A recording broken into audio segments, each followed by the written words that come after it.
Bonjour à tous et bienvenue pour ce nouveau test. Aujourd'hui, on va parler de choses intéressantes. Alors, on va sortir des casques un petit peu communs en espérant par la suite pouvoir en tester d'autres qui sont un petit peu plus français, entre guillemets, qu'on va connaître beaucoup plus en France. Et on va repartir sur la Chi-Fi. Alors là, on va plus vraiment parler de Chi-Fi, mais de Hi-Fi tout court. On va parler de AudioSense, comme vous l'avez vu dans le titre, et des AudioSense AQ7. Je suis assez content, donc aujourd'hui, AudioSense me connaît un petit peu plus, il voit que je suis assez fan, je les mets un peu en avant forcément parce que j'aime bien leurs produits. Il faut dire qu'aujourd'hui j'en ai quand même pas mal. Entre donc les premiers que j'ai eu, c'est les AudioSense T800 qui a été un premier gros investissement. Pour le coup, je connaissais pas encore la marque, je découvrais.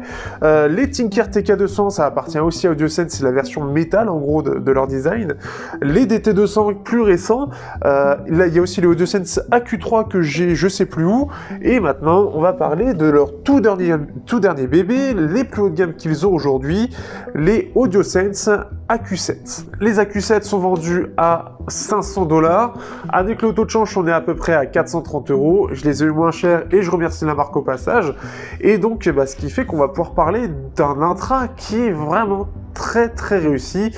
7 drivers par côté, un driver spécifique pour les très basses fréquences. On va en reparler après, et ce qui en fait un intra vraiment très bon, mais un petit peu spécial pour certains, c'est pas forcément fait pour tout le monde.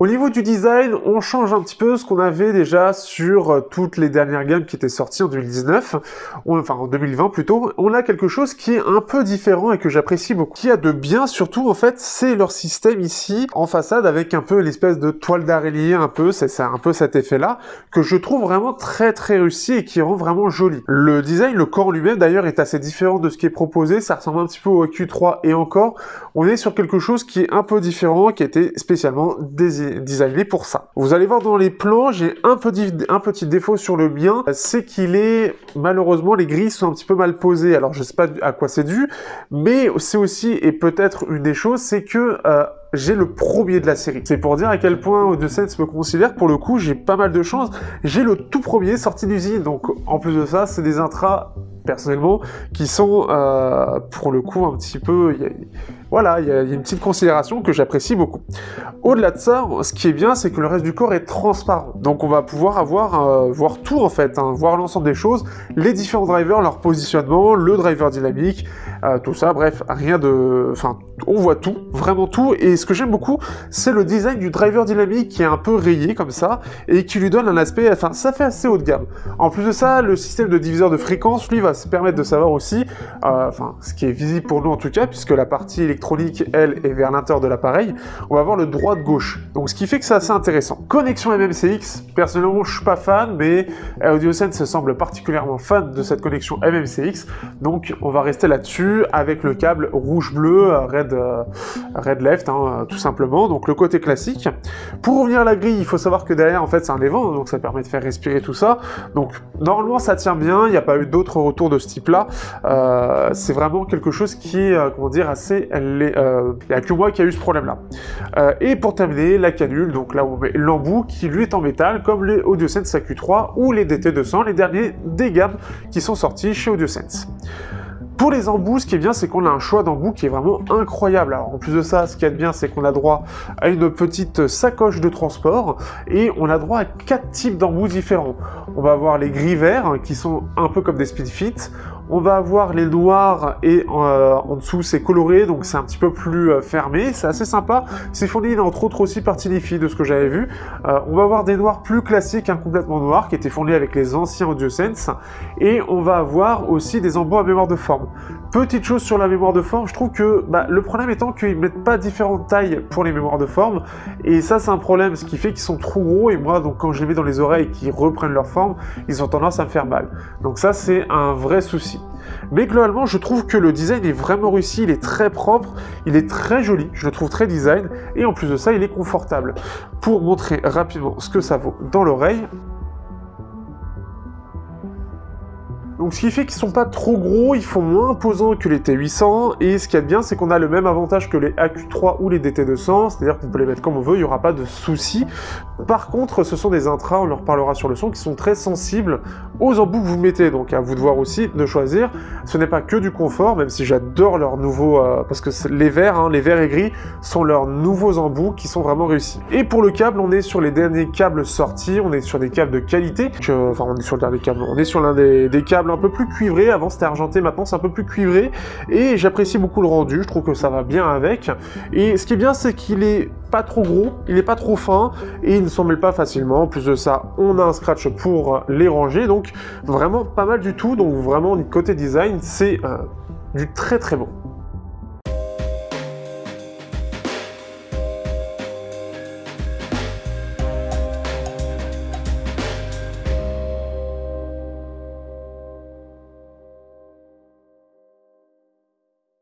Pour la qualité sonore, à quoi doit-on s'attendre? C'est une bonne question, hein. On est quand même à 500 €, j'en ai eu quelques-uns, j'avais eu les Sonic Blades, ou encore, et je les ai encore d'ailleurs, les Cohen Play X30.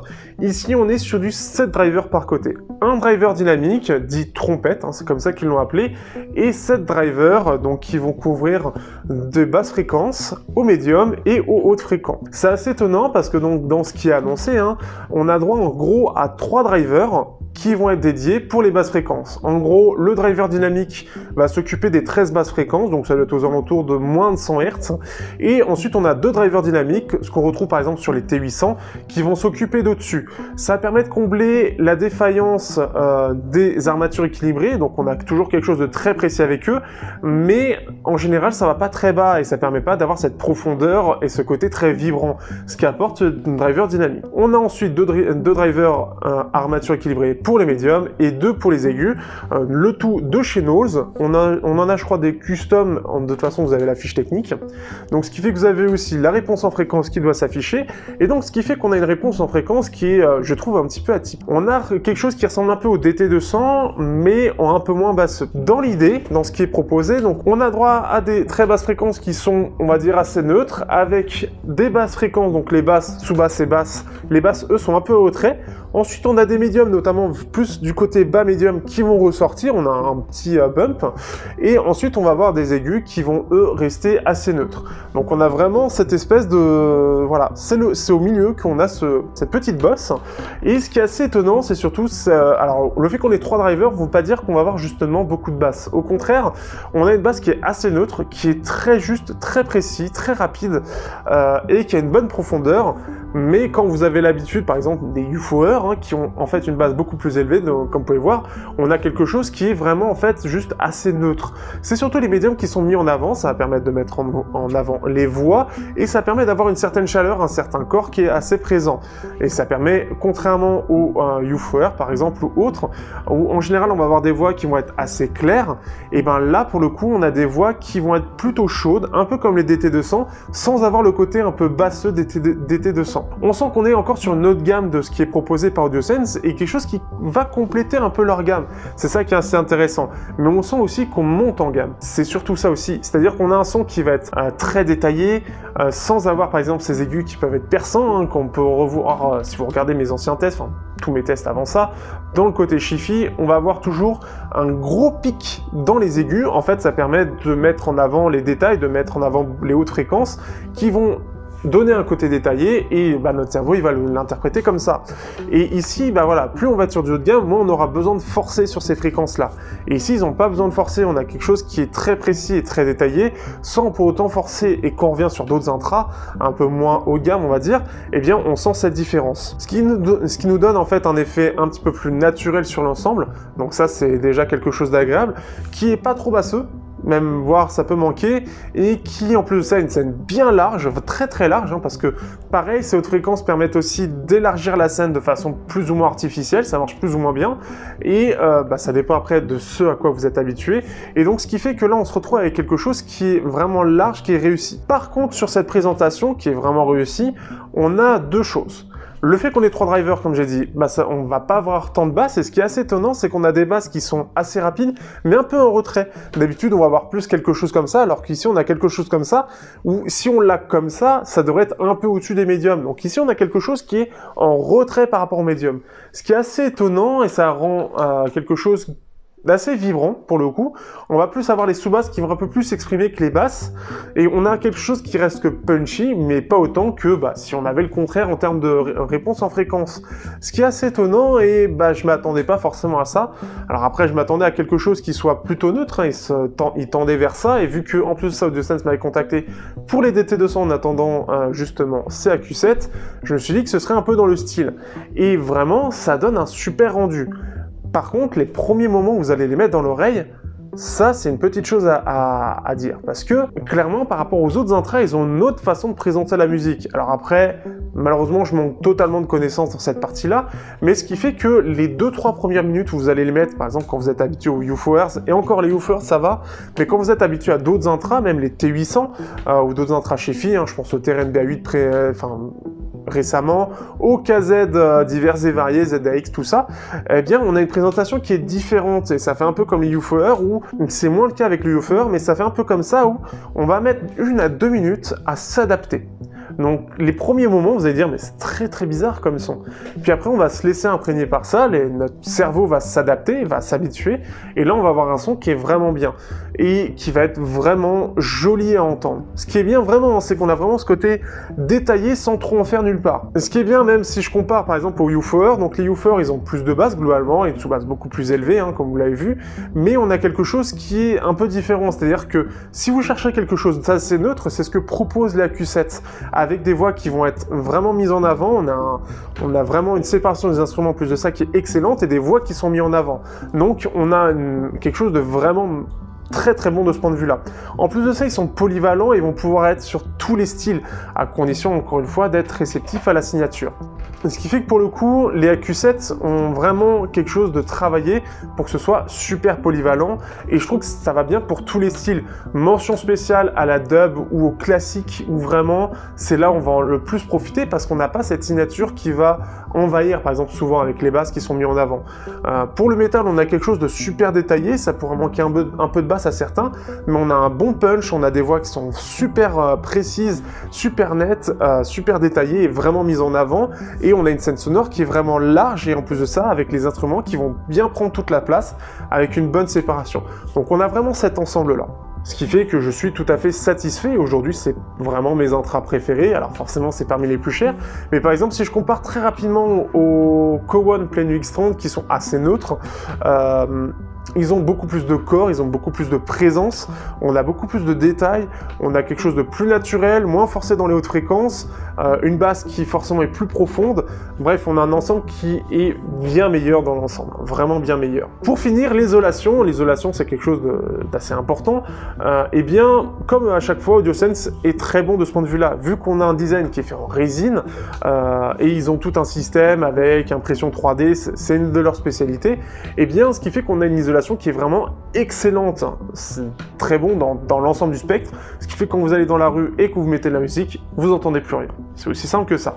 Et on peut profiter pleinement de sa signature, on peut profiter pleinement de tout ça, sans être embêté par les bruits de voiture, etc. Donc vraiment très très bon de ce point de vue-là. Ce qui fait que clairement, au niveau qualité sonore, on n'est pas déçu, mais après, les drivers ne donnent pas une indication particulière sur la qualité sonore. C'est pas parce qu'on a 3 drivers pour les basses qu'on aura forcément des basses élevées. Certains s'attendaient apparemment à ça, ce qui n'est pas du tout le cas.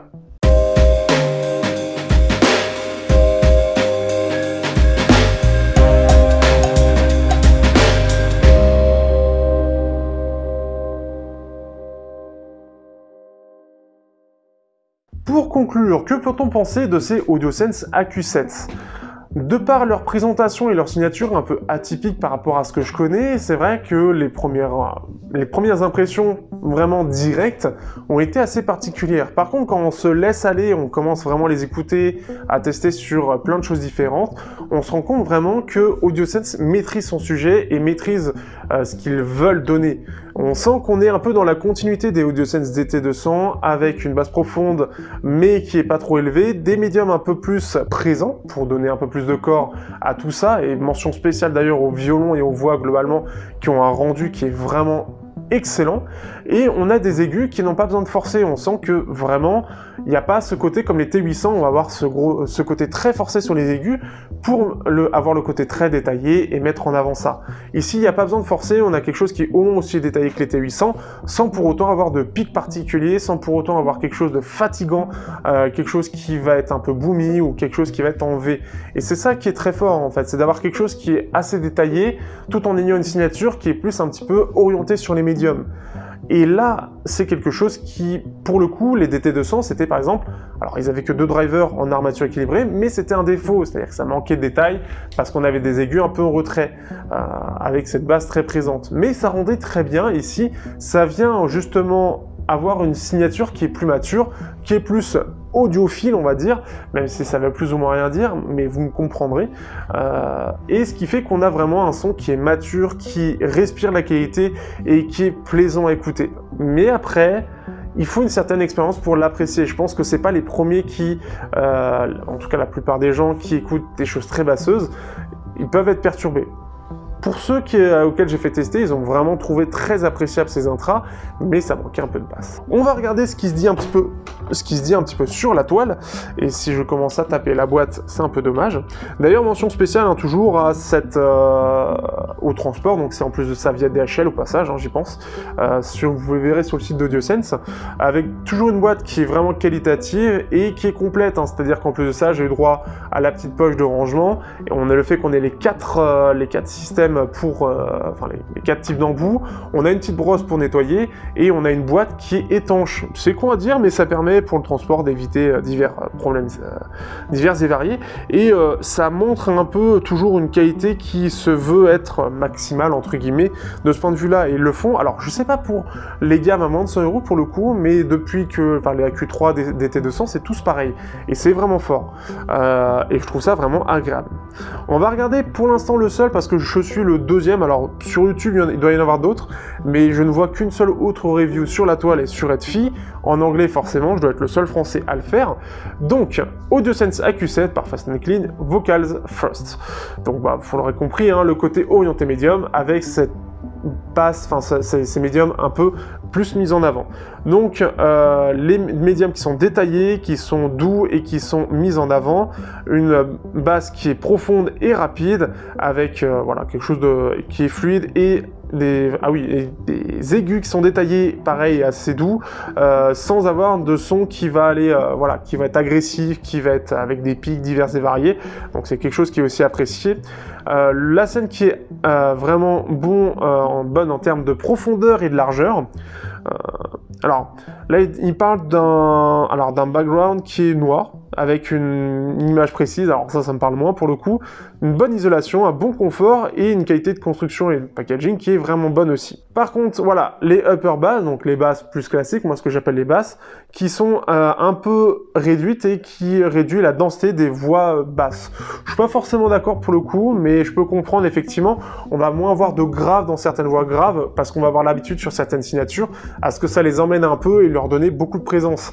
Donc là ici c'est moins le cas, mais on a quelque chose qui est un peu plus neutre entre les voix graves et les voix féminines, ou les voix plus ou moins, entre les voix basses et les voix aiguës. Les aigus peuvent être un petit peu, manquer un peu de présence, même si je trouve que, même si c'est pas ultra présent, ça les rend beaucoup plus naturels. On va avoir un peu moins de clarté, entre guillemets, on va avoir quelque chose qui va être un peu moins brillant, un peu moins présent au niveau des aigus, mais ça rend l'ensemble naturel, et c'est plus naturel au niveau des voix, globalement, au niveau des instruments, qui vont moins avoir cette tendance à être trop aigu, on va dire, c'est comme ça que je pourrais dire ça, ce qui fait que je trouve ça meilleur. Et pas un monstre de basse que beaucoup de gens pourraient croire avec 3 drivers par côté au niveau du setup. C'est vrai que ça, c'est quelque chose qui, encore une fois, peut donner tort. Je regarde juste au cas où s'il y a d'autres gens qui ont fait des reviews, mais je crois pas. Je crois que je suis parmi les premiers à tester ces AQ7. First look, unboxing, et ben c'est tout. Il n'y a que de l'unboxing pour l'instant, il n'y a pas de test dessus, donc je suis le 2e mondial. Ça fait très bizarre hein, de se dire qu'on est 2e mondial à sortir un test sur un produit. Ça aurait pu être, comment dire, il aurait pu y avoir plus de gens.